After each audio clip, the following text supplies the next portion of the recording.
আসসালামু আলাইকুম এভরিওয়ান, সবাই কেমন আছেন? আশা করি অনেক অনেক ভালো আছে। আপনাদের দোয়ায় আমিও অনেক ভালো আছি। তাই আজকে ঘুরতে আসছি ঢাকা বিশ্ববিদ্যালয় মেট্রো রেল স্টেশন।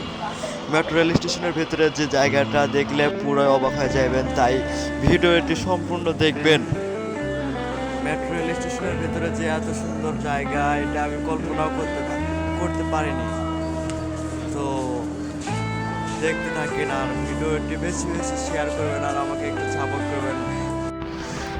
আপনাদের সাপোর্ট পাইলে আরও নতুন নতুন ভিডিও বানানোর চেষ্টা করব আর নতুন নতুন জায়গায় দেখানোর চেষ্টা করব।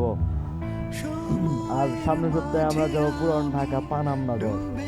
যদি দেখতে চান তাহলে আমার পেজটিকে ফলো করে আমার সাথেই থাকুন আর দেখতে থাকুন। মজার বিষয় আছে এখানে যে আমরা যে টিকিট কাটতে গেছিলাম, ওইখানে যা দেখি একটা টিকটকার আপু তার স্বামীকে নিয়ে টিকটক করতেছে আর টিকিট কাটতেছে। আমরা ওইখানে যা লাইন দিয়ে টিকিট কাটলাম মেট্রো রেলে ঘোরার জন্য। আর আমরা বেশি ঘুরি নাই, অল্প একটু ঘুরছি। আমরা ঢাকা বিশ্ববিদ্যালয় মেট্রো রেল স্টেশন থেকে মতিঝিল পর্যন্ত ঘুরে চলে আসছি। ওইখান থেকে বেশি দেরি করি নাই, পরে আমরা এক জায়গায় গেছিলাম, ওই জায়গার ভিডিও দিব ইনশাল্লাহ। সবাই আমাকে বেশি বেশি সাপোর্ট করেন। আর সামনের সপ্তাহে আমরা যাব